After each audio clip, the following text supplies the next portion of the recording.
everyone. Thank you so much for being with us today.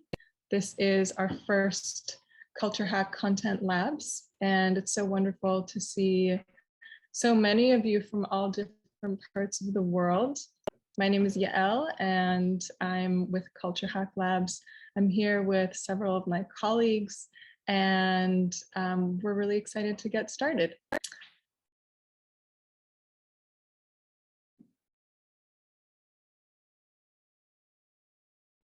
So one thing to mention is that there is a simultaneous translation of this session. If you click to the bottom of your screen under interpretation, you can toggle between Spanish and English. And this session will also be recorded for all registered participants. So if you weren't able to make it, or if you want to watch a replay, we will be sending it out afterwards. So to give us a brief agenda of what we're going to be covering today, I will be sharing with you about Culture Hack Labs as an organization series, and then I'll be passing it over to my colleagues Andrea, Roxanne, and Lucy to speak about the narrative briefing, which is going to consist of context setting, data analysis, and strategic recommendations. And then we're fortunate enough to have representatives from 5 different Indigenous groups that will share with us their communication actions. And then we'll open it up to some Q&A. So I encourage you to use the chat box or the Q&A tab to place your questions, and we'll get to it right at the end. So to start us off with giving a brief introduction of Culture Hack Labs.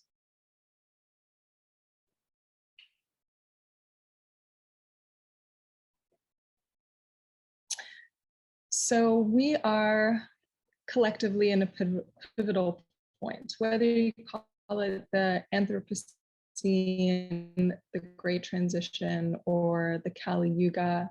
We are reckoning with a dominant culture of colonialism, patriarchy, and industrialization. And at Culture Hack, we see our role is to support the dismantling of systems of oppression, to defend that which is sacred, and to stand in solidarity with marginalized peoples, beings, and ecosystems.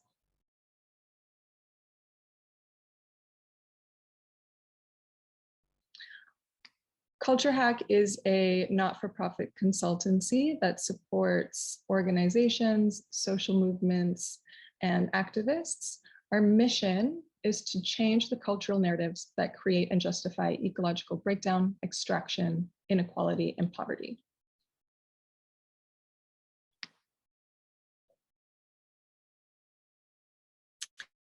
And we do this in 2 ways. The first is by providing methods, tools, trainings to support the narrative change sector.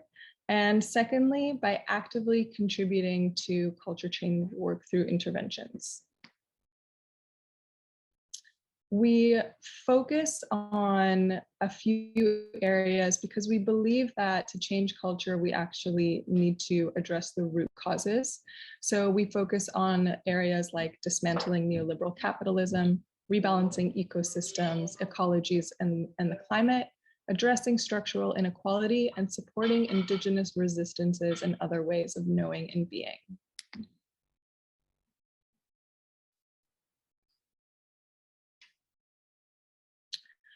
Culture Hack was born out of a decade of research and development in narrative-led culture change work through the organization The Rules. Our methodology combines frameworks from cognitive linguistics, behavioral economics, memetics, and we've taken all of these learnings over the last 10 years and consolidated it into a technology platform. This platform is designed specifically for narrative change work. It follows over 10,000 websites and has the capacity to synthesize more than 10 million posts, articles, documents per day. It has built-in data analytics tools, and it allows for ease of collaboration and amplification of different narratives. We're going to be showing you a little bit more about the platform later on.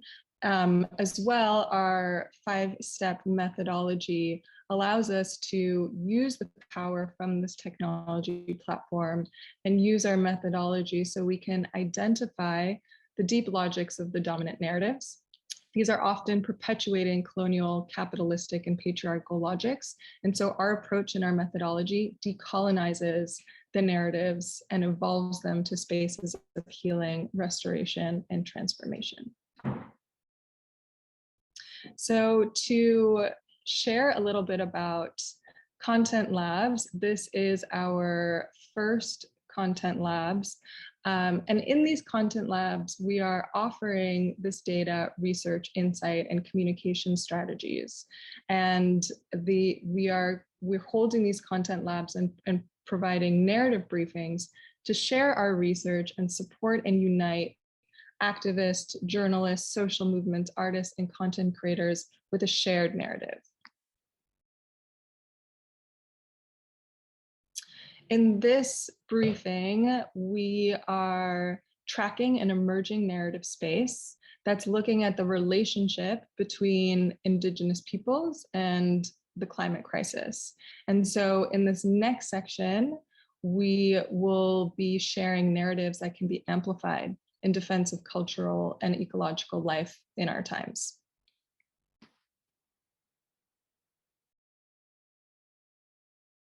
So we are inviting journalists, artists, media hackers, activists, funders, and content creators to help create more awareness around the role of Indigenous stewardship of land as a critical solution to the climate emergency.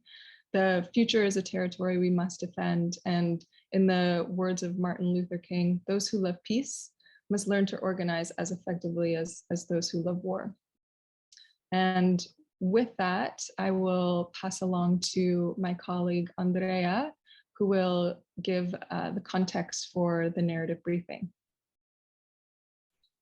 Thank you, Yael.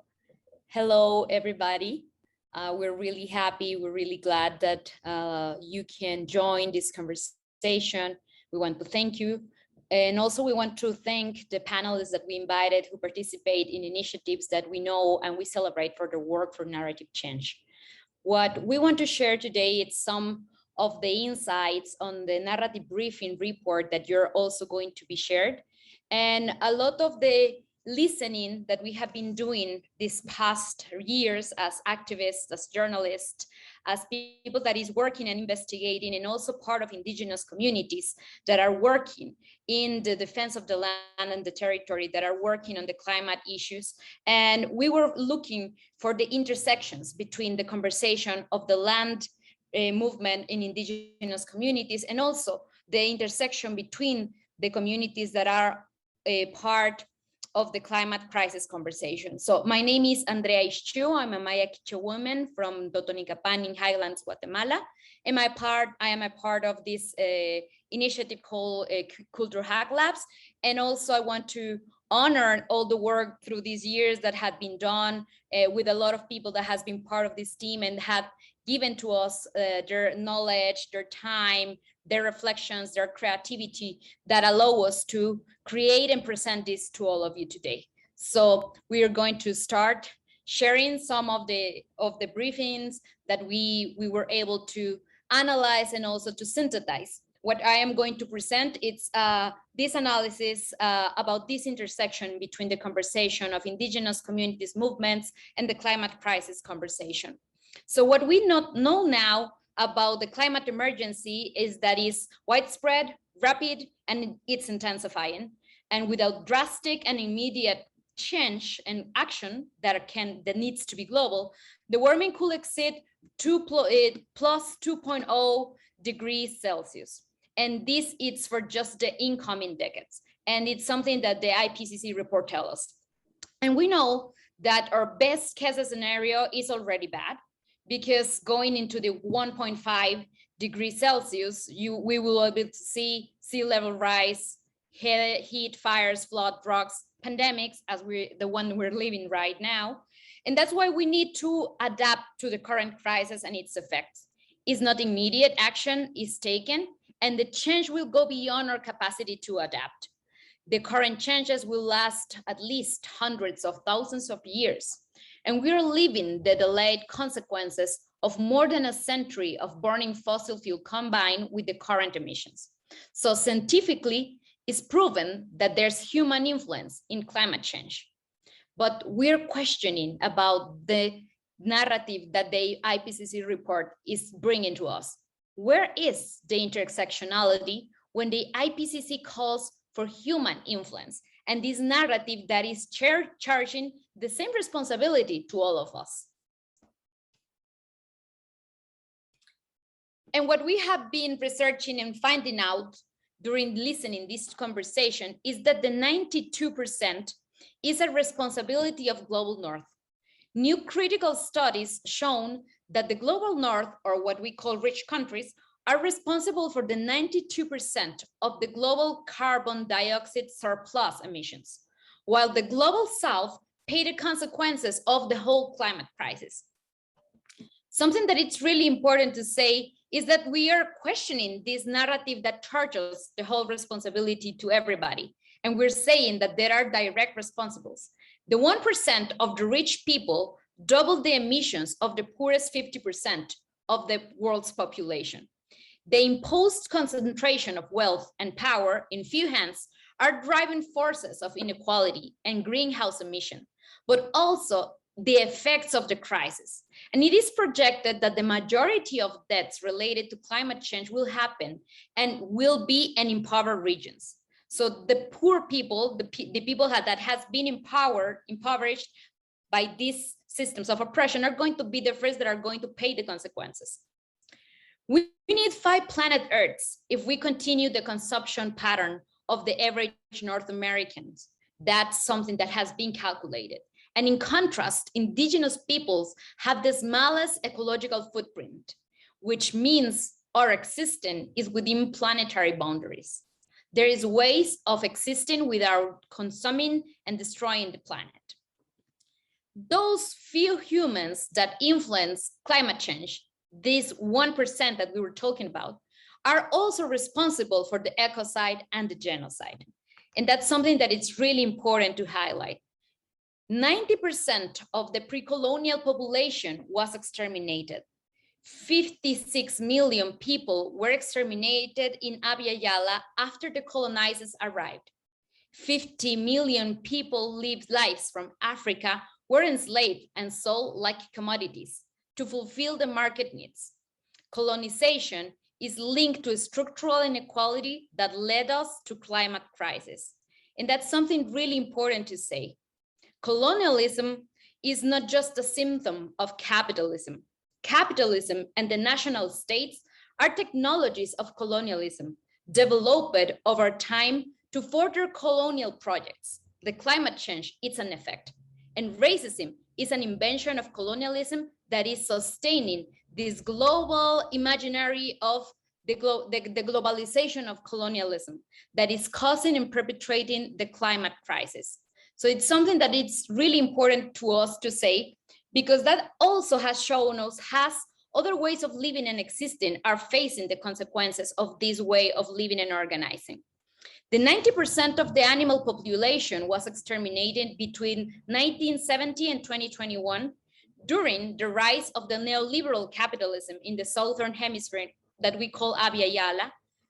During the same period of time, the animal population declines by the 94%, one of the most alarming metrics in the history of our planet. We're not just consuming human lives, we're just consuming all the lives in the planet. The growth has exceeded 2 times the planetary boundaries. Raw material of consumption has grown exponentially in the last 20 years, exceeding the safe boundary by double. Virtually all the overshoot is from the high income nations. And the imperative of growth has been proved that it's false. The economy cannot grow infinitely on a finite planet. That's why we are willing and working to change that narratives. What we are saying is that the crisis is the cumulative result of the greed of a few, who have plundered the earth for 500 years. Colonialism, capitalism, racism, patriarchy, and the anthropocentrism are the root systems of inequality behind the current crisis. Excess of carbon emissions and consumptions in the last century are related to the globalization of capitalism and the imperative of growth. Human influence in climate change is related to the ecocide and the genocide that maintains the privileges of a few. But what if the alternatives to the climate crisis already exist among us? Human diversity and biodiversity is linked. What we name today as indigenous is in fact what the colonial and capital world hasn't yet completely devoured. It's the remaining diversity of cultural and biodiversical heritage of the planet. The 80% of the remaining biodiversity in the world lives in indigenous territories, comprising less than, we are the 6% of the world's population, with stewardship of 23% of terrestrial territories. Indigenous peoples protects 80% of the remaining global biodiversity. And that's something that must tell us something. 7,700 indigenous languages were numbered at least. Indigenous peoples represent the greater part of our world cultural diversity. Indigenous biocultural heritage has demonstrated to preserve and diversify a network of life present in all the indigenous territories. Our footprint. Indigenous communities have contributed the least to greenhouse gas emissions and have the smallest ecological footprints on Earth. Indigenous defense and governance of territories have proved both being most effective in preserving life and the key biomes of the planet. We call our environmentalism defense of land and territory. Because of the proximity to the Earth, most indigenous communities that are defending the biodiversity suffer the worst impact, not only of the climate crisis, but also from the mitigation measures that had been taken to the global community. Hundreds of indigenous land defenders had been criminalized, had been murdered in these past years, and the numbers are still increasing. That's why we are calling that the indigenous communities, that the indigenous resistance, that the communities that are defending the land, the river, the air, the water from pollution, from destruction, are the living alternatives to climate crisis. Indigenous people's knowledge is the biggest and most diverse repository of alternatives to the climate change in the world. In indigenous territories is the remaining biodiversity that will be key for the future of the planet. Millions of people, approximately the size of the US, are already running an economical model based on the principles of reciprocity with the earth. So there's alternatives ongoing. Indigenous is the name given to the largest human nature diversity in the world. Most of these cultures precede the monoculture of the West. We have been here before we were discovered. Indigenous peoples are being exterminated by the ongoing ecocide and genocide that started 500 years ago, and this must stop now. We, the people who defend our territories, are the living alternatives to this crisis. So why isn't that a common sense in the climate narrative? Why our voices are not central in this conversation? So with these questions and this narrative briefing that we're sharing with you, that it's part of the reflection that he had been working through these recent years, we want to share with you also from where conversations have we been learning this, where have been listening to, and the importance of the data and the media analysis to inform our narrative actions and to learn from where this conversation has come. So I want to invite my partners Lucy and my partners Roxanne so they can share with us about our data and media analysis on this.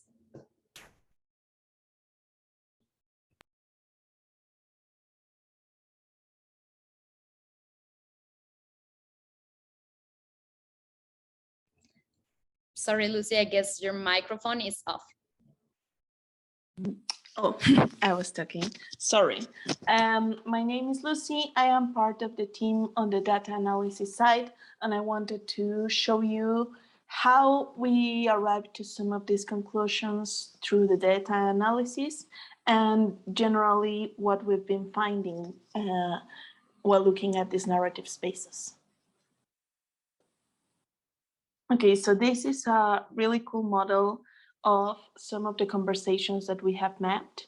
We have mapped a lot of these narratives online, on Twitter, on media, on Wikipedia, some Reddit, different narrative spaces where conversations are happening. And this is the cumulative of two conversations that are very interesting. One is about climate crisis, and the other one is about indigenous spaces. But how do we get here? We start with a listening model. This is the way that we have designed to sort of figure out what is the data that is relevant to what we're looking for. So we tracked two simultaneous conversations. One was the climate change, basically around the key events of the summer of 2029, but also specifically the conversation that is just happening, ongoing, that refers to the keywords, to a lot of keywords around climate change. So a few of the things that were very prominent and like particularly significant were the IPCC report. The release of this report caused a lot of conversation, and general climate disasters across different regions. So hurricanes, fires, floods, droughts. A lot of these people do not necessarily name as climate change directly, but more and more we can see that the conversation around the symptoms is starting to link to the bigger issues around climate change and climate action. This might be around the situation with global north experiencing this. The other space that we checked was the indigenous climate space. So basically we focused on narrative spaces where indigenous people are talking about their struggles and how they relate to climate change. We checked a lot of communities and a lot of hashtags, but one of the most important ones was land back and all the conversation around reparations, stop line tree, that comes from Canada, Indigenous Organized Peoples, and the Indigenous People Against Carbon report. So we found a lot of communities. It's not surprising that in different narrative spaces, we have different communities interacting. But in this case, there were a few that were particularly interesting because either they're new, they're talking about this in a new way, or they're organizing across cultures and across countries. So one of the most interesting ones is the North American indigenous activists. They are talking about their experiences around struggles, local struggles, pipelines, etc., but very much connecting it to the situation with climate change, climate crisis, climate action. This is very interesting because we can see a very direct connection between the notion of indigenous stewardship and the protection of the land and the protection of, the planet against climate change. Then we have Latin American indigenous and non-indigenous activists. This is very focused around organizations, around specific issues, much more than the larger discourse, but it still shows some information around climate disasters and around mining, specifically things or events that affect the climate, although it's not always named. Then we have Global North climate activists and non-activists, especially young people, especially people of color, that are talking about making the connection between the things that occur in the land and things that occur specifically around lawmaking, policies, etc. Then the Global North climate science experts, that was the main conversation that happened around the IPCC report. It was very interesting because it was a large conversation, but it was mainly around people who were already talking about this, climate scientists, climate science communicators, journalists, etc. But specifically people who already seem to have a lot of work around the issue. So in this case, it's a community that didn't advance the conversation further. And then we have climate deniers. They're always there. But the interesting thing about these climate deniers is that around this time, from the IPCC report, there was conversation in the Global North about this phrase, system change, not climate change. And this generated quite a bit of turmoil amongst climate deniers, both mostly in the Global North, but also some in the Global South, saying basically that climate change then was a hoax, and that it was true that people just wanted a system change. Kind of reframing this as a matter of economics unrelated to climate. So that was a very interesting community. So first, I want to show you how we plot these communities, and then I'm going to show you where we find them. But we use this tool. It's basically an axis that we use to understand different groups and ideas. Where do they fall in two axes? One is the system, either they're reinforcing the current system, or they're generating or supporting a regenerative system. And the other axis is knowing, or ways of knowing. So below we have singular ways of knowing, that is usually very much based around, well, science and expertise knowledge and law and policy, etc. And it goes all the way through pop culture and through a plurality of knowing, which usually is what we mean by other ways of knowing, as in knowledge by indigenous communities and communities that come from non-Western systems of knowledge.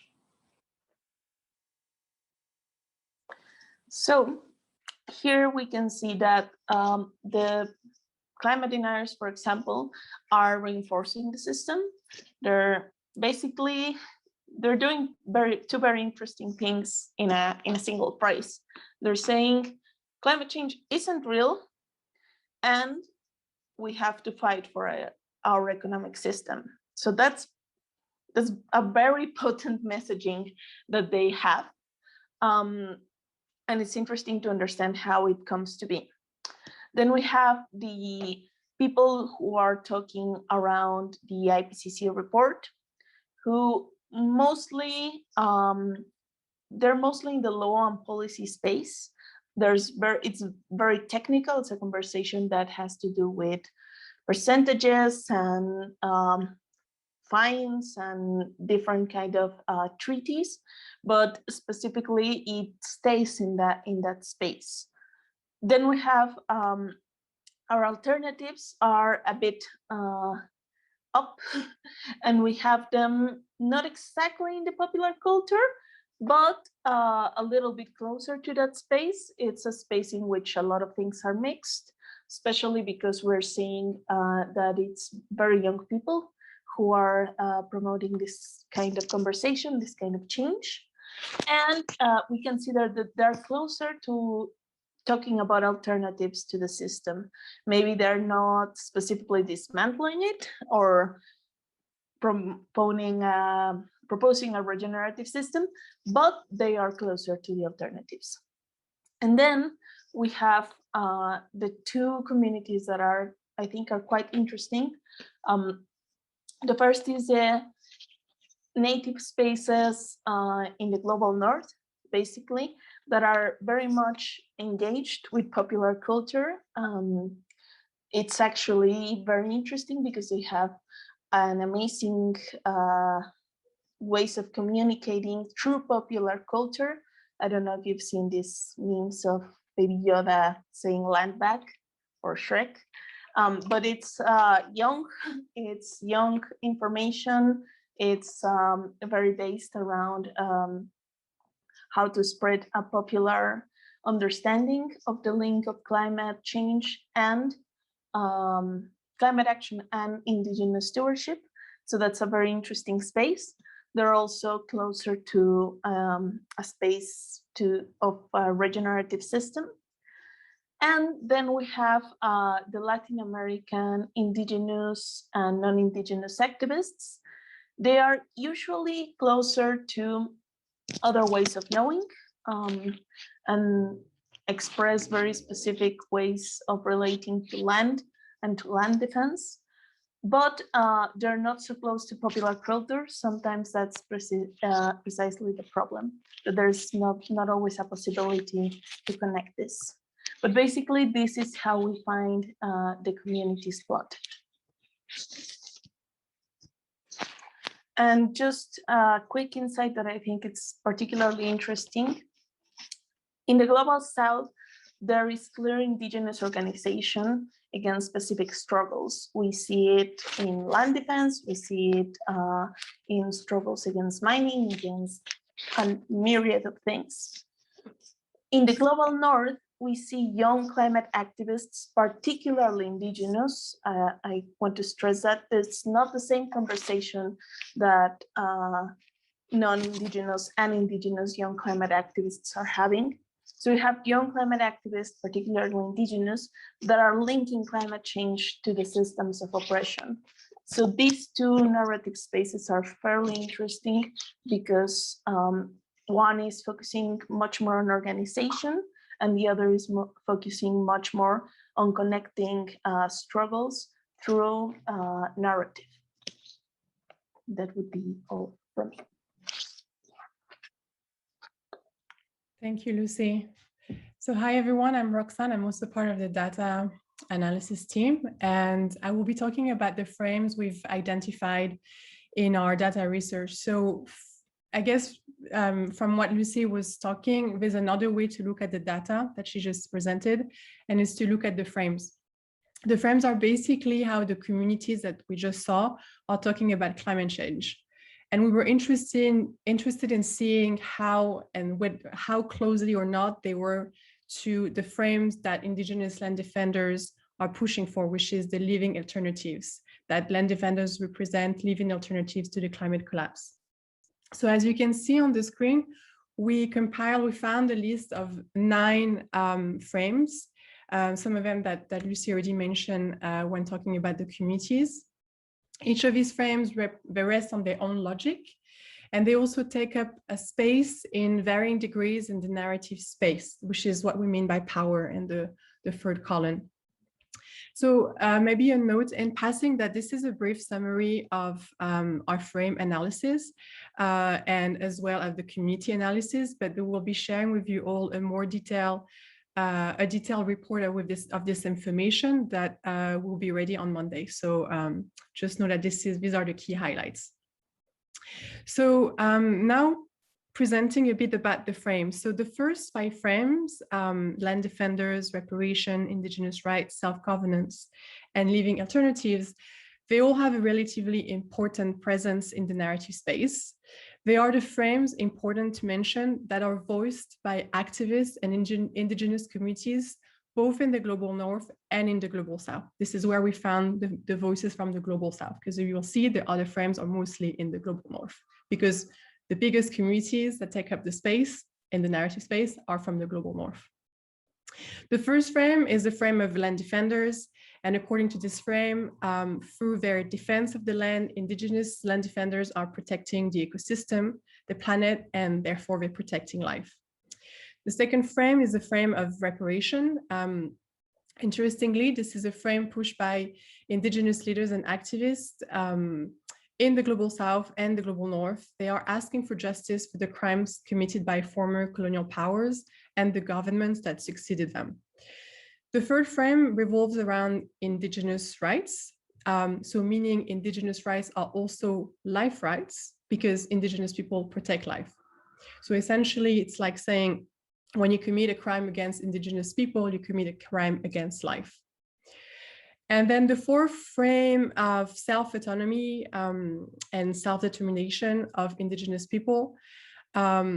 This is pretty self-explanatory, but in the time period of our research, we found this to be quite a residual frame in the narrative space. The fifth frame is the frame that indigenous land defenders are defending, and this is the one we are pushing in this report and in this presentation. Indigenous who are defending their lands, they are offering us alternative to the climate collapse. And as we see here, this frame is still residual in the narrative space, so not as present, not as taking as much space as the other frames. So this is important for us to note in terms of where we are at.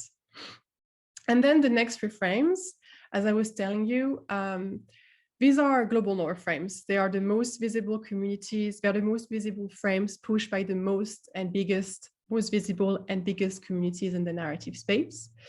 They are the frames of progressive leaders, activists, especially name and shame. So naming and shaming the culprits of the climate emergency, asking for a system change.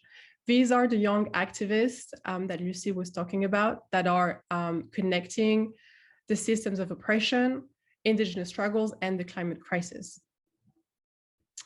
And then the climate science frame is also a global north frame, so to speak, and is led by the community of experts, scientists, and international institutions. So think IPCC report, the UN, etc. And they rely on science to convey the urgency of the climate crisis. They also have, it's actually the largest community we found in our research that is taking the biggest space in the narrative space. And then the last one, the climate deniers, is a frame that exists in reaction to frame 6 and 7, name and shame and system shame. As Lucy was saying, they react to the proposal of system change. So whenever they express their mistrust in climate change, and especially when it's voiced by progressive circles. So we can use once again the system knowledge framework that Lucy was showing you earlier to assess how evolutionary these frames can be. So what do we mean by an evolutionary frame? A frame that is evolutionary will be located at the upper, closer to the upper right quadrant of the system knowledge axis. So, embracing other ways of knowing, so plurality of knowing, but other ways, alternative ways of knowing, regenerative system, because also other ways of being, other ways of relating to living in the planet. And this is what we consider, and indigenous land defenders are inviting us to consider, this is the condition to escape the current climate collapse, is to move to a place in the narrative space where we are closer to this plurality of knowing and the regenerative system. So as we can see first, actually we can't see it right now, but so you'll see it eventually, I'm just going to say it now, but out of 8 frames out of the 9, so except the climate denial frame, are all situated on the right side of the knowing axis. So that means that most frames are actually pushing for a change and trying to move away from the current system, the reinforcing system side of the mapping. They differ in how they describe the change and what it means. But climate denial is the exception. They deny climate change because they are not interested in a change. They want to keep the status quo and they fear anything that accuses the current socioeconomic and political system. And for them, climate change is a partisan topic. So the climate science, so we start moving in the direction of the upper right quadrant. I will show you where each frame is situated. We locate the science, the climate science frame. And this frame is pushed by the scientists and the expert community. It stays in the realm of law and policy. It's not embracing other ways of knowing, as you can see. It does understand, though, the need for change, but it does not sufficiently criticize the systems that are responsible for climate change. So as a result, it is further away from the potential for evolution.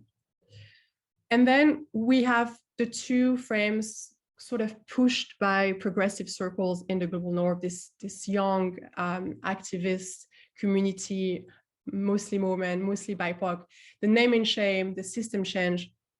They are pursuing alternatives to the current system by denouncing systems of domination and exploitation. However, the reason they are a little bit further from the evolutionary position is that their logic of naming culprits does not let them emphasize existing alternatives, other forms of knowing and being that are being offered by indigenous land defenders. So when we move still more on the right side of the upper right side of the mapping, and we have a cluster of frames, frame 1 to frame 4. And this cluster, contrary to the other cluster, centers the voices of indigenous people. These are communities that really recognize and support indigenous leadership and their knowledge as alternatives to the current system. So this is the cluster that currently has the greatest immediate potential for narrative evolution, but if you remember, is the one that has a medium relative presence in the narrative space. And finally, at the top is where we find the frame of living alternative, the one pushed by indigenous leaders in the global south, and the one that we are presenting and pushing for in this presentation. So how can we advance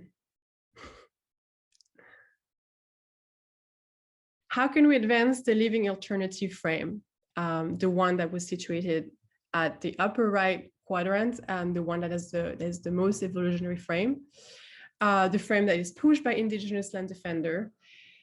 This is the question I'm going to let my colleague Andrea speak, but also this is the frame that should connect all the communities that we just described, except for the climate deniers, communities that are trying to move away from the status quo. So we believe this frame, after our data analysis and research and analysis, that this frame is the one that should be centered and pushed to the fore. So how do we get there? So I'll hand it to my colleague Andrea to speak about that. Thank you. Thank you, Lucy. Thank you, Roxanne. Thank you for everybody that is still here and had joined this conversation.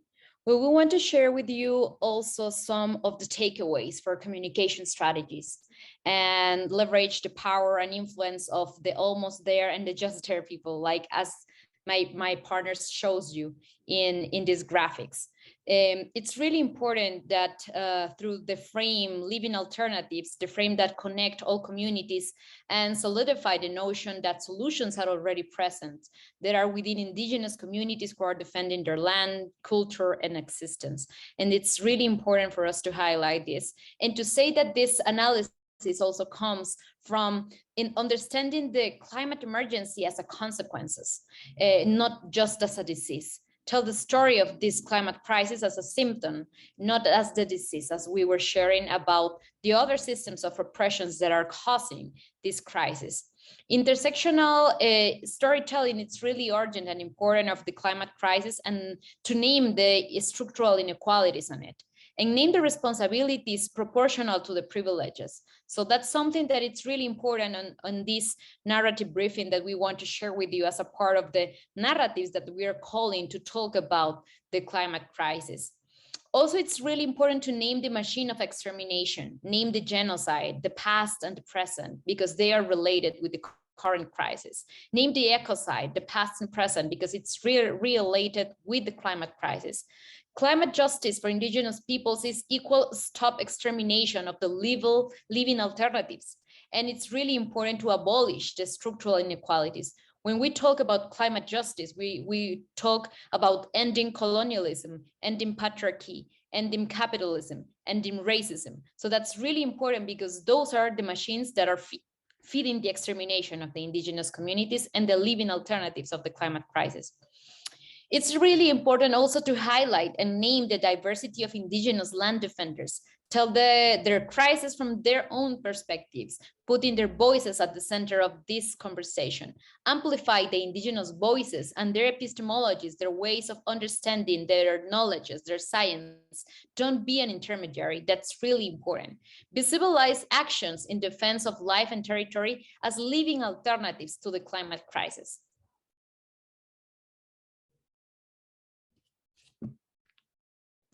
So right now we're going to welcome the living alternatives, our brothers and sisters and partners that are part of indigenous movements, organized movements that are in Guatemala, that are in Brazil, that are in Mexico, that are in different regions of the world, that are already working, and that their narrative work is connected with what we are going to see and share. So we want to remember that in this section, we will have Portuguese speakers and Spanish speakers. So if you need to switch into English, we are going to ask you to go to the interpretation button and languages, so you can pick to listen into English, please. So you will be able to hear the translation of the information that our brothers and sisters are going to share. So right now I am introducing, and I'm really happy to have Fernanda Bartolotto from APIB team, and she's going to share with us a bit about the work that the indigenous communities and the work that the APIB is doing in Brazil. So welcome, Fernanda. Thanks so much, Andrea, and everyone, and thank you for the invitation. Hope you are listening well. And I'm very grateful to be part of these discussions and to be part of all these meaningful ideas so we can support the indigenous delegations at the climate conference. As Andrea said, I'm Fernanda. I'm part of the technical team of APIB. I'm their international technical advisor, and I'm taking care of all the logistical and agenda, all the arrangements for the climate conference that is going to be held at Glasgow. It was very opportune to be part of this event today. All these analysis, wow, is very amazing, and it's for sure will support our narrative that just in this moment we are building them with all APIB delegates, APIB members, because it's their narratives to bring to COP. All our work is just like to have to bring some support, technical support, and help them to be part of this discussion. So we are mapping all the events, high-level events in the blue zone, all spaces that they can participate, and their main message will be about their land rights, about the demarcation now. We know that this right is being neglected by the indigenous people, not just in Brazil, but the whole world. And here in Brazil, especially, that the land use change is the main source of greenhouse gases emissions. The indigenous lands are the last barrier to stop deforestations and to secure some integrity in the environment and the climate. So their rights must be guaranteed, not just in the documentations, not just in the agreements, because we know that Paris Agreement already recognized the indigenous people rights, but we are not seeing this implemented in your territories. So we are going to Glasgow with this main message. We are having a delegations of more than 20 indigenous from Brazil, from different regions, to bring their voices to this space, and to bring that there is no climate justice with no rights guaranteed for indigenous people, especially the rights for their lands, the land's rights. So we are still elaborating our campaign, our digital campaign that it's going to Glasgow, and I think it would be very amazing to be with you, to be partner with you, to build this narrative, and also to build the space together that we can be part. So I think it's this is a little bit that I can bring from APIB. Thank you, Fernanda, very much. Well, we encourage you to follow APIB's work and their social media in all or the actions. and also to follow what is going to happen right during the COP22 that it's just around the corner. So very, very thanks, Fernanda, for that, and we will be following and catching each other there. So right now I want to invite O ataque aos povos indígenas é um ataque à própria terra. Por isso, a luta indígena é a luta pela vida. Pelas vidas desprezadas pelo poder do Estado. Pelas vidas salvas pela solidariedade. Vidas que perdemos e todo tipo de vidas que tentamos proteger. E durante a pandemia da Covid-19, nossas vidas tornaram-se alvo de novos ataques e perseguições. Perdemos nossos velhos, nossos guardiões de todas as nossas lembranças e da nossa história. Guardiões do conhecimento, dos cantos, da reza e de nossa espiritualidade. Não é apenas uma gripezinha. Para o governo Bolsonaro, foi um instrumento de extermínio. A pandemia se tornou uma arma para esse regime genocida e ecocida. Mas nós, povos, decidimos não morrer. A luta incansavelmente em defesa da vida. Diante do medo, do terror e da própria morte, nós recriamos esperança. Nossa ancestralidade é milenar. Lutamos, resistimos e seguimos vivos, sonhando com um mundo diferente desse. Sobrevivemos juntos ao chão da terra, que é nosso sangue, nossa carne e nosso espírito, que insiste em cada canto deste território brasileiro. Não desistiremos de recriar nossos mundos para continuar existindo. Não desistiremos de viver. Não desistiremos de viver. Não desistiremos de viver. Sangue indígena, nenhuma gota mais.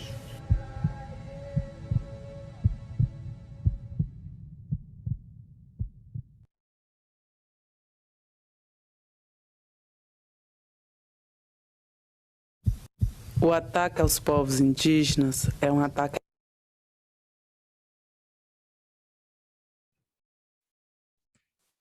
So many thanks to Fernanda and the APIV representation to be part of this seminar. And also, as I said earlier, we're inviting you to follow their work and their actions that have been leading, and also in this climate crisis conversation and all the things that are going to happen in Glasgow. So thank you, Fernanda, again. And now I'm going to give the floor for another initiative that it's coming from Mexico. We want to invite you to change right now to the interpretation into English, because our partners are going to share from Spanish. So I am welcoming Itashabi Mendoza and Maria Tsuk, two amazing Indigenous women from Mexico that are part of the Indigenous Futures Network, a narrative resistance network that has been born, and where they are going to share us a message that is coming from the future. So welcome, sisters. Bienvenidas, hermanas. Recordar que en este momento vamos a tener esta conversación en español. Así que a quienes deseen escuchar el audio original se van a quedar acá. Hemos invitado a quienes quieren cambiar el idioma a buscar el link de interpretación para que pasen al inglés. Así que bienvenidas Itashabi y bienvenidas María. Welcome Itashabi and María. Hello, I'm very pleased to be here sharing with you. My name is Maria Tsuk. I live in Mérida, Yucatan, and I'm part of the net of Indigenous Futures. We are a net, in some way, a new net, as a net, but that it maintains and joins many struggles here in Mexico. We are more than 25 representatives of different collectives located in different parts of Mexico. And we are very pleased to share these spaces and to continue strengthening this net, because it's one of the objectives of Indigenous Futures. What is to share with other collectives, associations, organizations, to share with other people and different geographies in the planet. And now I will give the floor to my partner.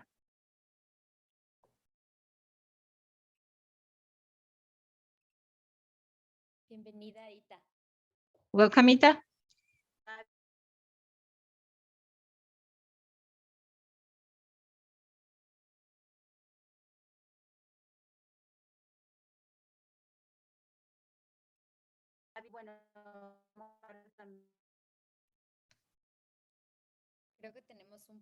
I think we are in a, I think connection, we have some connection problems with Aita. Aita, if you want to, can you hear me well? No? Yes. So, as I was saying, I am Ita, one of the 68 cultures existing in Mexico, in the south of the public net, and I'm also part of Indigenous Futures, as Maria said, is formed by more than 25 different struggles with different languages, Tzotzil, Payú, Wayú, African Mexicans from Colombia, Guatemala, and Mexico. This net was created in the middle of a crisis of violence that we are living, the extermination, the ecocide. This net was created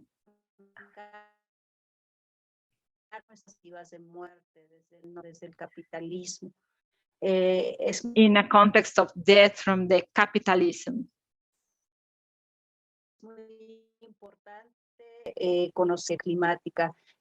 It's very important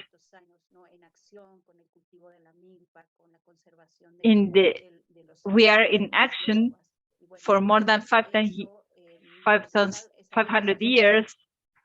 This is something that has been sustained. We have connection problems.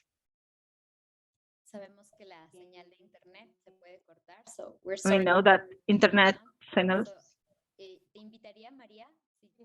I would like to invite you, Maria, if you would like to share a little more while Ikakshavi come back. Yes, Ita was sharing with us that the group of people that are together in our net, we are defending from our language too, because we are different groups talking in Mayan, in Ayu, in Jurepe, and different indigenous languages, and also people and groups from Guatemala and Colombia. And we have the opportunity to share with them and also to speak and to say that this net of indigenous futures, it was born in the middle of an election in Mexico. That was a very important moment here that made us to show what we do and to show our joint struggles together. It is also important to say that in Indigenous Futures, we have 5 campaigns talking about important issues for our territories. Among them, the defense of the territory, of the water, of our food, the fight for an independent alimentary system or food system, and also about the presence of people, of indigenous people that live in the cities. Important to show that inside of urbanizations, we also stand up for the struggle. We are knowing each other, and despite we are spread, we are trying to create a connection, a strong connection, and we are in a process of knowing each other in person, because the other thing is that we are a net that was born through internet connection. That it is very interesting, and it was a hard work because as we know, the nets also fail, as we saw, and we have partners that are in places where internet is hard to get there.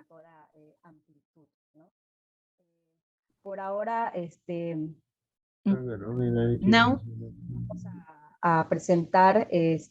we are trying to present, we will show a video that talk about our group, of the group Defenders of the Earth, that will be present at the COP. And it was a wide work, and we learned a lot with this work in the last month to get here. It wasn't easy, but we are aware that we will travel and that we will cross the sea, and we will be lucky to connect and strengthen our net. Traemos un mensaje desde un futuro más esperanzador, uno en el que logramos detener la catástrofe climática y civilizatoria.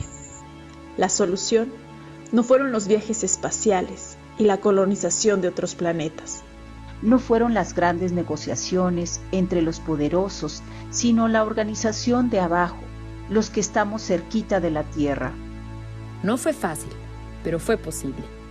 2021 fue el año en que asumimos la urgencia de dejar de financiar el exterminio con consumismo y empezamos a curarnos con la tierra. En 2021 nos quedó claro que el futuro no se negocia, el futuro se defiende. En 2021 nos dimos cuenta que las alternativas a la crisis climática siempre estuvieron aquí, viviendo en los pueblos que cuidan la vida. En 2021 reconocimos la ciencia de los saberes ancestrales que nos han permitido vivir en reciprocidad con los territorios por miles de años. En 2021 asumimos la responsabilidad de entender que la naturaleza es nuestra condición de existencia. Y que la lucha por la madre tierra es la madre de todas las luchas.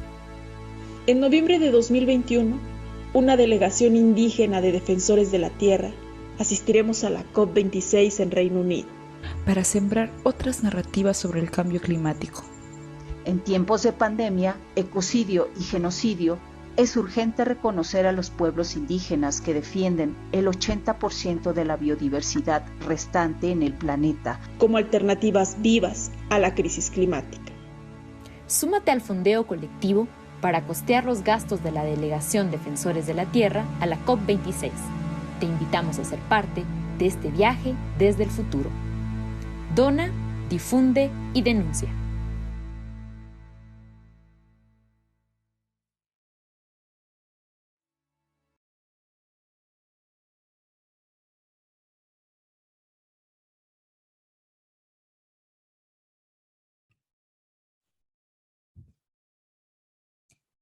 Muchas gracias, María. Thank you very much, Maria and Itashavi.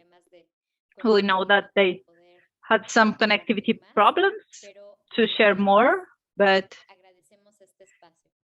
we thank them to this space.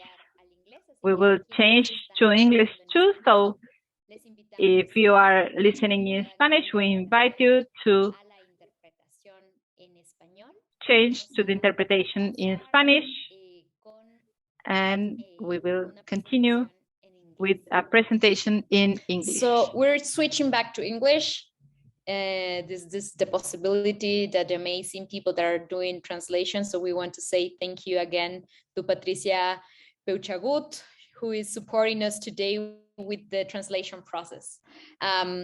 We're really happy, we're really thankful for the Indigenous Futures Network that has been able to share with us about the powerful work that the Indigenous women are working in Mexico related with the climate crisis, but also defending lands and territories in Indigenous communities that are facing extractivism, that are facing violence in their local communities. It's really important to say that colonialism is not just a symptom of capitalism. Socialist, communist empires have also been settler empires, and both the people that are working left and right view land and natural resources as commodities to be exploited.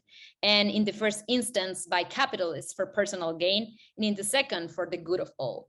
So that's really important what the Indigenous Futures Network is telling us right now and what it's happening in Mexico with some extractive projects as the Tren Maya that it's called. So there is work done by the indigenous women there around and among other resistances in Mexico to extractive processes. So thank you for that. And we're going to keep sharing the information and also looking forward to what the Defensoras de la Tierra initiative will do the next months, and especially their participations during the COP26. So we want to share and welcome Media Ninja, our partners from Brazil, that are going to share with you a collective coverage of the COP, and this collective that it's we have a really old and long relationship with, and they're cultural hackers, and they're creating collaborative journalism and focusing in indigenous and diversity narratives for COP. So welcome to Anna, welcome to Tani, welcome to Oliver, and I give you the floor. Thank you very much, Andrea. Thank you everybody for this invite and for all this information, so important. I'm Oliver, I'm in Brazil right now, São Paulo. I'm a part of Media Ninja, that we are a decentralized network built on collaborative communication undertaken by the Brazilian movement Fora do Eixo. We have more than 10 million followers in our social media, and we connect activists and communication with the main causes of culture, social justice, indigenous people rights, and other issues. And we are here to present what our plans to Glasgow of a collaborative coverage. But first I'm going to pass to Anna to present herself. Thanks, Oliver. Hi, everyone. I'm Anna. I'm part of Media Ninja too. I'm from Brazil, living in São Paulo. And I'll be in Glasgow doing the audiovisual coverage. And I'm asked to Tani. Hi, I'm Tani. I'm based in São Paulo, Brazil, and I'm from Media Ninja social media team. And I'll be backing up our team that will be in Glasgow.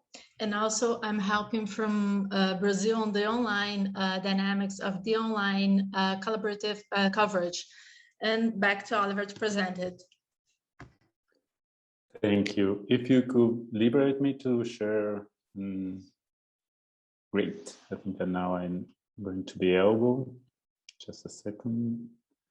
My internet also is not helping very much, so if it drops, I'm really sorry, but I try to do my best here with the technology.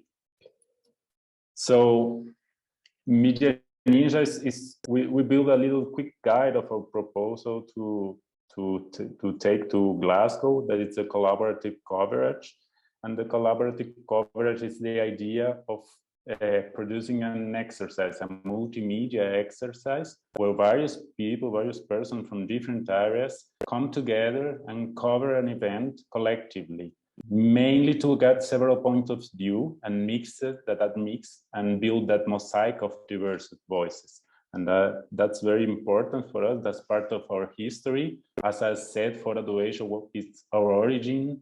The collective lives, we come from collectives, cultural collectives that were in the music scenes, and we disinvolve some social technologies, principally collective technologies, collective houses. And what we did, it was in the beginning, in 2002, was music festival. So communication was really important for us. And this methodology of collective communications, we understood quickly the voice. Perdón, no, we are not seeing your presentation, sorry. Okay, we just saw it for one second and then it went away. I think it's the full screen. Now it's okay. We're still not seeing it. Okay, just 1 second. I'm going to share again. As I said, technology was not helping. Okay, let's go. See. Now it's okay. Yeah. Thanks. So what I was saying is that this technology is part of a history, And when we begin with Music Festival, building a network of independent music, we needed a strong communication process, and we didn't have the resources to build that independently. So what we begin to do is connecting the people that were already doing coverage and doing communication processes, people that was going to the festival with one camera, or that was doing some work on a blog. And what we do is, let's come together, let's put all that together, and let's make these people also circulate between the different festivals and the different territories.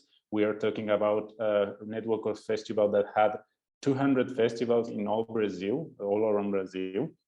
And so many people with different experiences and different knowledges began to share and to teach one to each other. So very quickly we get to a powerful system of communication.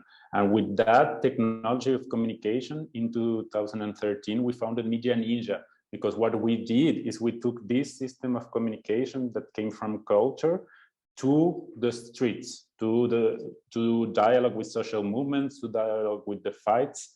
And so that was in 2013, and there were a strong street movement in Brazil, and we were like everywhere, and we were afraid to lose control. So this communication spread really quickly, mainly on the social medias, and we managed to get some messages, key messages on the main communication processes. Our pictures were coming faster, our lives were during the last. So there were hundreds and thousands of people involving themselves, and everybody was a ninja. Everybody could take a cell phone and make part of this process, be part of the process. And then this comes to a process that began also in 2017, that does the path of a big media to a mass of media, a mass of experiences connected that has power, and also the process of protagonism. Who is taking these cameras in the hand? Who is constructing this communication? So it was not necessary anymore to have people to go and tell the indigenous stories, indigenous people's stories, or quilombola stories, LGBTs, Black young people. Now everybody has the power to have a cell phone, a camera, and with the conscience of that power and working in network, that's a powerful tool. So some examples of this kind of collaborative coverage, we are going to give like 3 quick examples. The Elinão was a big mobilization in Brazil in 2018 before Bolsonaro's election. And we knew that this were going to be this big movement in all around the country. So we did an open call for communicators, for people that wanted to cover Elinão, the mobilization. And we got more than 800 collaborators from 27 states. So actually we were having communication from points of the country that the main media and the empresarial media didn't even know that was happening. And we have lives, we have images, and there were like 28 million people reached by this communication process in one day. So we managed to construct a big collaborative process. Also, the Freeland Camp, that is the camp that the APIB and the Indigenous movement in Brazil organize each year. We begin working together and giving a basis of technology for building the process of communication. And we got together 37 organizations with all 220 participants. And after 5 years, we have been building this process of communication with strong results. And mainly this year, for example, one of the main achievements is that more of 50% of the communication are now indigenous communicators. When we began, it was like Media Ninja giving support and were other communicators, but who is now taking this communication process is their own medias, is the Media India that is here, it's APIB's communications teams, and hundreds of other indigenous communicators and indigenous media. And the last one that we do, that is similar to what's going to happen in the COP, is the Tokyo communication that we made a collaborative coverage, because we weren't able to go to Tokyo, and we know that for many movements this is going to be a problem, because it's very, very, very hard to get to Glasgow. But we managed to get a communication process collaborative with people that were producing from their own places, far away from Tokyo, but they were managed to get main messages into the discussion about the Olympics and the Paralympics.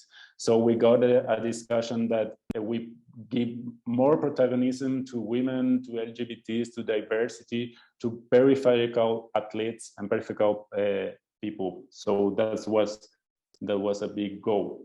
And for the COP, we mainly want is to carry out this collaborative coverage with participants and focus in indigenous traditional communities, the Black peoples, the LGBTs, and the youth.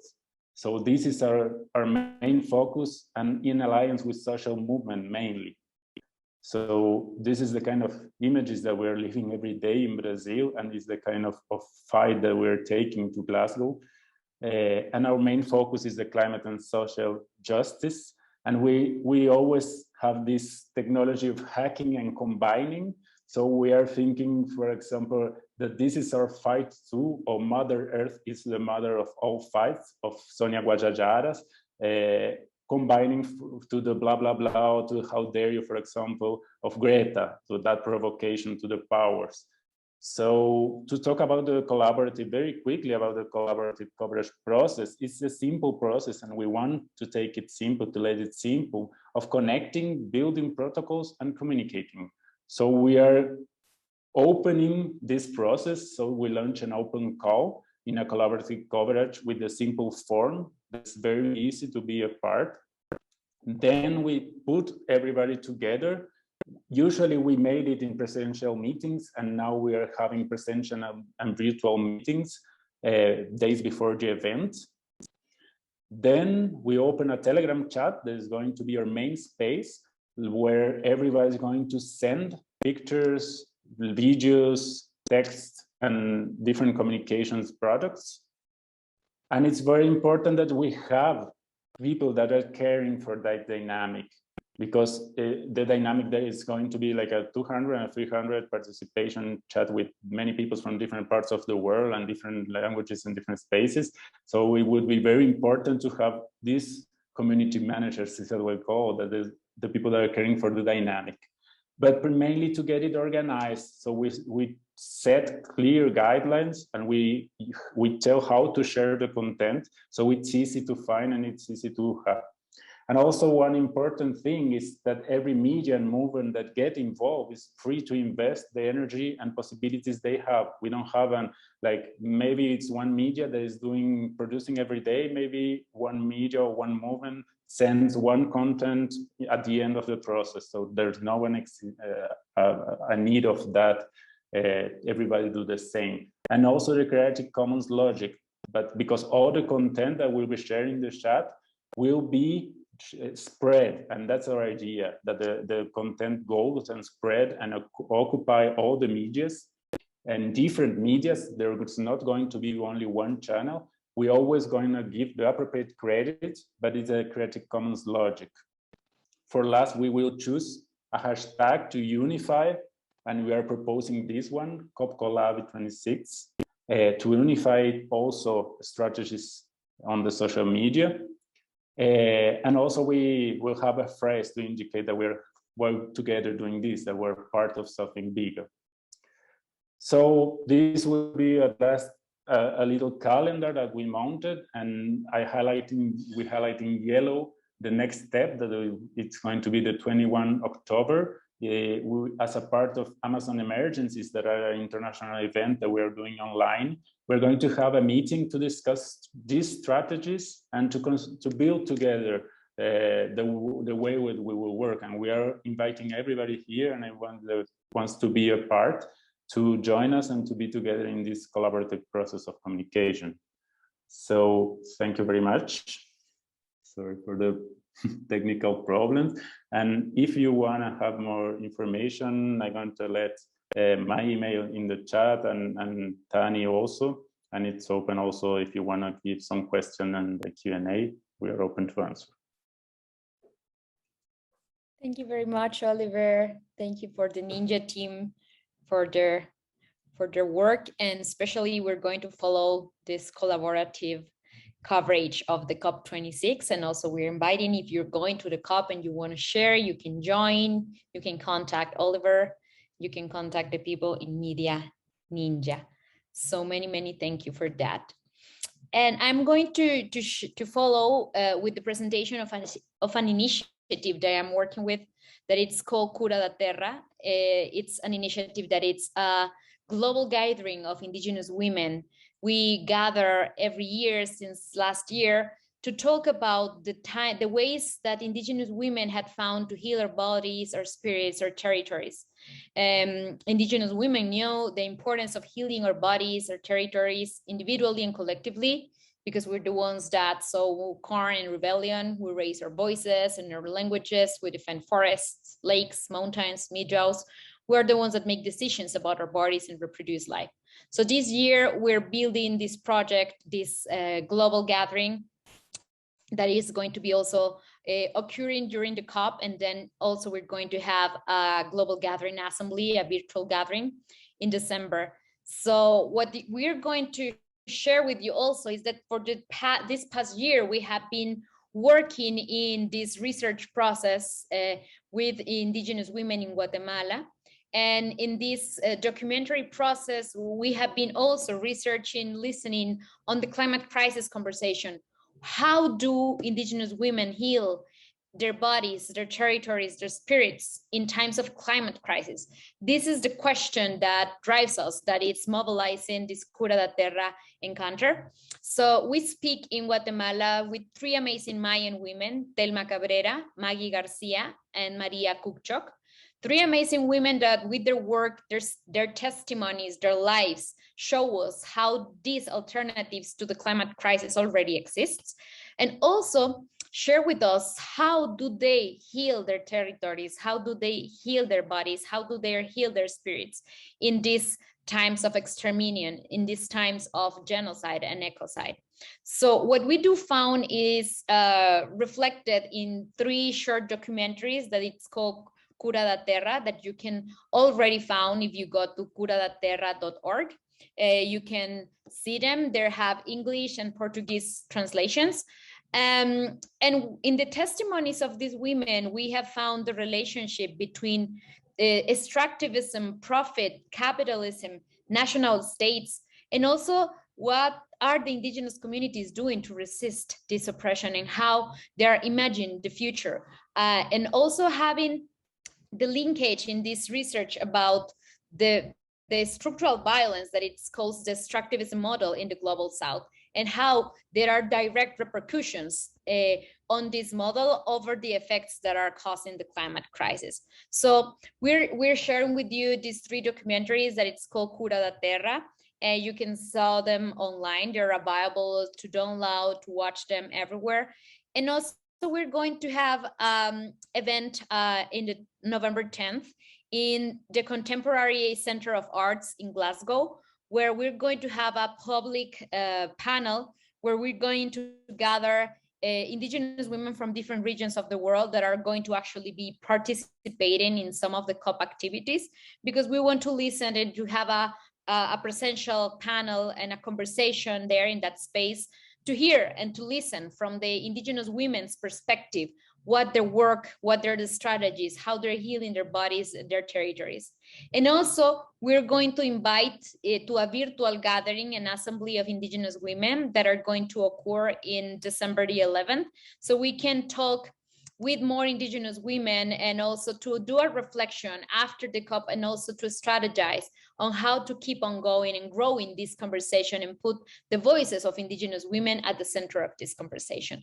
So we invite you to follow the Cuda Terra and the hashtag Cuda Terra, and also to watch the documentaries. In 2020, we delivered 8 amazing documentaries of Indigenous women in Brazil. And in this year, we delivered 3 documentaries of women in Guatemala. So we hope we can still visiting other communities that are resistant, that are organizing, and also to keep learning from the knowledge and wisdom from Indigenous women. So that's about the Cuda Terra activities that are going to happen. So we invite you to follow that conversation and to listen and learn about the strategies to heal our bodies, our territories, and our spirits from the voices and experiences of Indigenous women. Right now, we're going to give the floor to our brothers and sisters of Media India, the voice of the people. This is indigenous independent media that is also working in Brazil. And we are giving the floor to our brother Eric Terena, who is already here with us. Welcome, Eric, and we're really happy to share this space with you. Hola, muchas gracias. Buenas tardes. Yo soy Eric Terena, periodista de la Media India. Mucho gusto conocer a ustedes. Eu vou hablar em português porque é mais fácil. Estoy membro da Media India no Brasil. Member of Media India in Brazil, representing more than 100 indigenous peoples in Brazil and international connections with different continents. Today we have a link with other peoples and from other regions. I can make a presentation. I will do a small presentation just to contextualize about our work.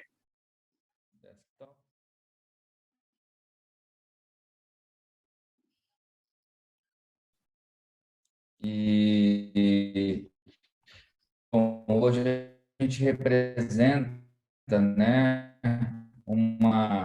What today is né, a gente tem uma dificuldade hoje justamente we have a problem today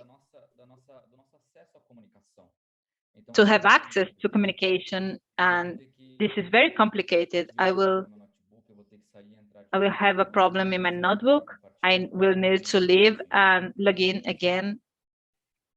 I'm sorry, I will be back in 2 minutes.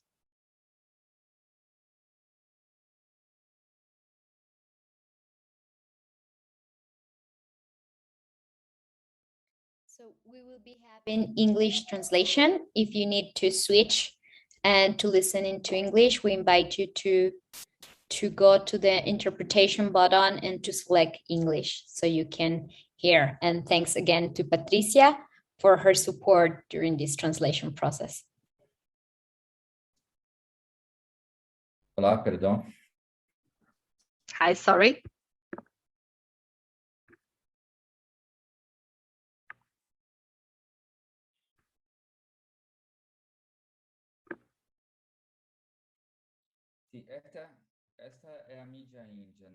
This is Media India, communication for the people.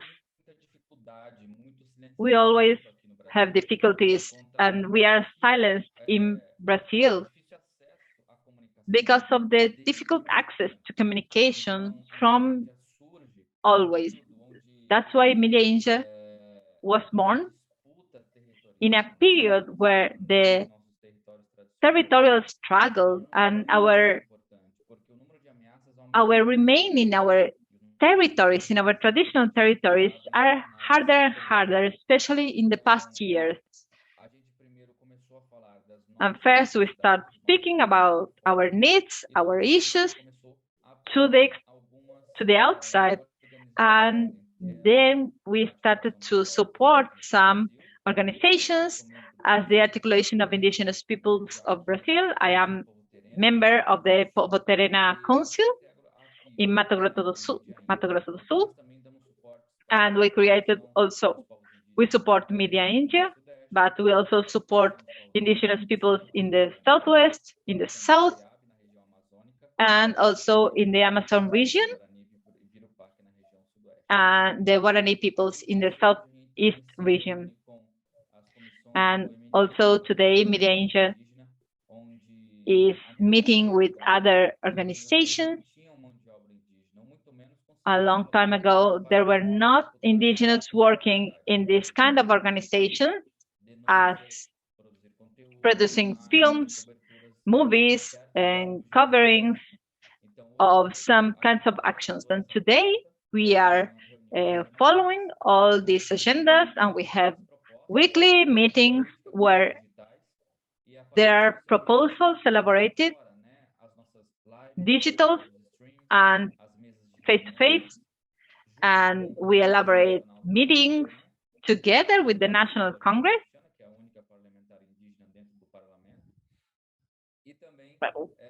of course, through the only representant from an indigenous people in the Congress.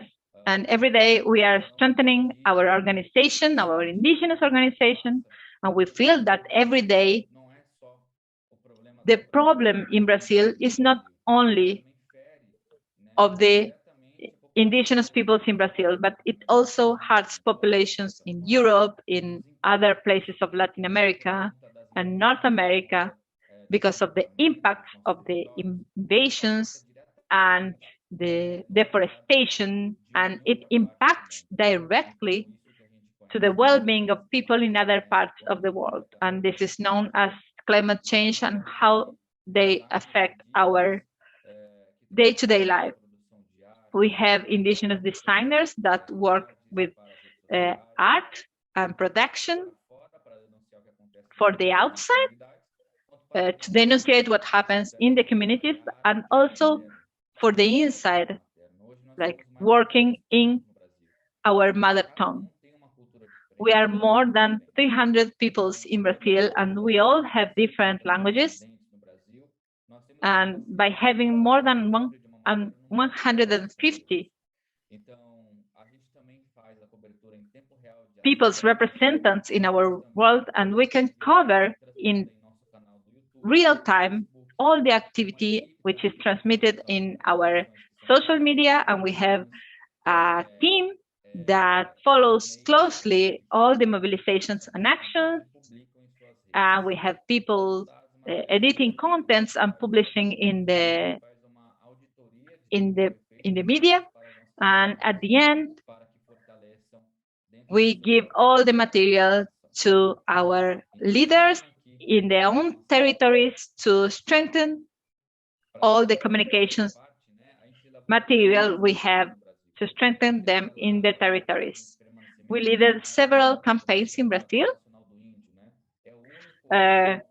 One of them was about the regulation of the FUNAI, which is a governmental institution that should warrant the indigenous rights in Brazil, and Bolsonaro administration is trying to extinguish and to destroy the FUNAI, and several mobilizations were made in the entire country, and all that was mobilized by our team. We also covered the COP25, and also we are discussing the need to review in Europe the concepts to stop threatening indigenous peoples in Brazil. We are appealing to Europe, and we are also appealing to agreements in South America as the Mercosur that affects directly to other traditional populations. This was one of the diverse appeals that we are working on. Continuing with that, with our communication tools, a long time ago, we had problems to have access to knowledge, but in the past 10 years, we have a lot of indigenous peoples inside the university. We are studying in the university. We have law people, we have physicians that are indigenous, and they are acting in the protection of our territories and also in communications. Because all what you do, when we start learn, we try to align the technologies from outside, the Occidental technologies, with the technologies in our communities, and bringing in a way a possibility of protect and maintain our forests and our territories, and also our survival. Aquí, for example, Yucca Panabo is our first scientific journal where indigenous communicators called physicians, doctors, and other indigenous researchers in Brazil to publish their work. And we also work denunciating the invasions in our territories. The hegemonic media in Brazil never speaks about indigenous rights because they talk about the government and they believe they have fear of the government, and that's the remaining of and the ghost from the military government, and it affects us directly. And by last, but actually it's the first in the presentation, it's here in the left side.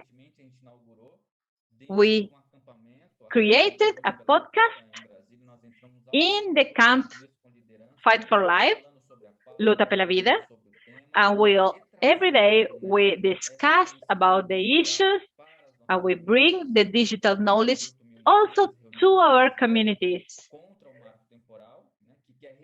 We were more than 8,000 indigenous in Brazil fighting against the thesis of the temporal mark framework, and that affects directly the territorial in rights for the indigenous peoples. And it was very important to talk about this in a digital way because there are many people that still don't understand why we need to defend our territories, and this communication reaches all those people, and we need to strengthen that kind of knowledge more and more every day. We suffer a lot of impact during COVID pandemics, and many living libraries, they died because the government didn't do nothing to help our communities and our peoples. And when we created mechanisms to guide the peoples in the native languages and also in Portuguese, to let people know that during the pandemic, our territories have been invaded. We suffered invasions, poisoning, fires, and it's very difficult to talk about that in the traditional media. That's why we developed podcasts from indigenous to indigenous to guide the population on how to fight this virus and why people were dying in our villages and in our territories. We are trying to bring to the indigenous peoples access to information and to knowledge, and at the end, we elaborated many online activities, that podcasts, streamings of discussions and webinars and support to other organizations as the Cuda Terra, for example. I am very happy to be involved with the Media Ninja and with the cultural hack, that they always help us with our collective communications for the well-being of our communities. We had 3 million people watching our streaming, more than 40 organizations in Brazil involved and from the outside involved.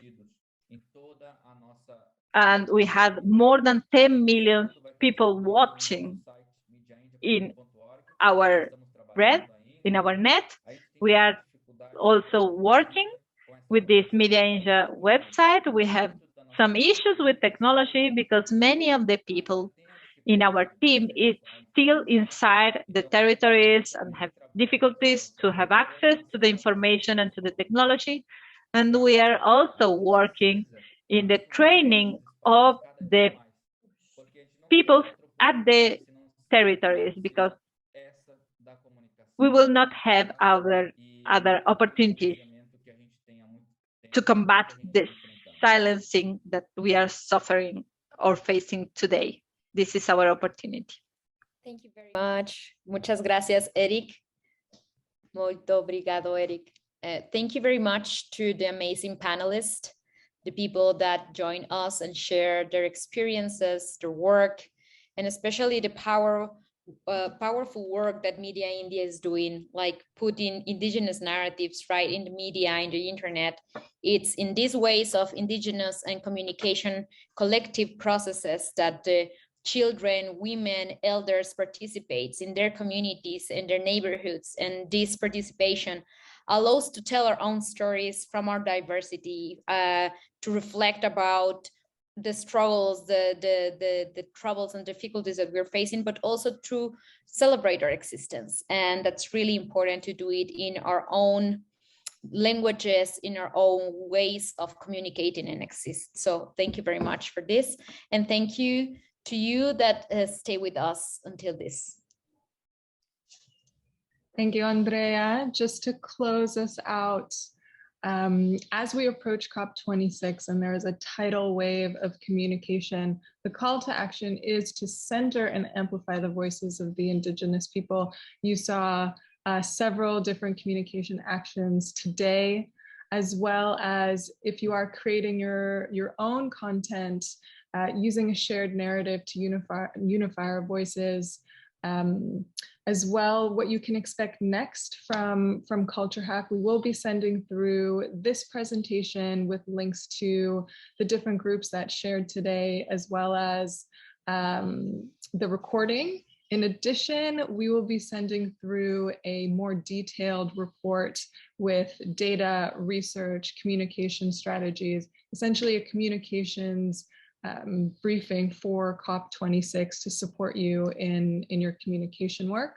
As well, we will be following up COP26 with another webinar tracking the different narratives that we've reported on today. And then we're also going to be doing a webinar, taking a deeper dive on the data and providing a live data dashboard for access to anyone that's interested in that. So thank you so much for being with us today. Unfortunately, we don't have time for Q&A, but our email, you're invited to email us with any questions as well. Okay, thank you so much. Thank you to all the presenters. Have a beautiful, beautiful day.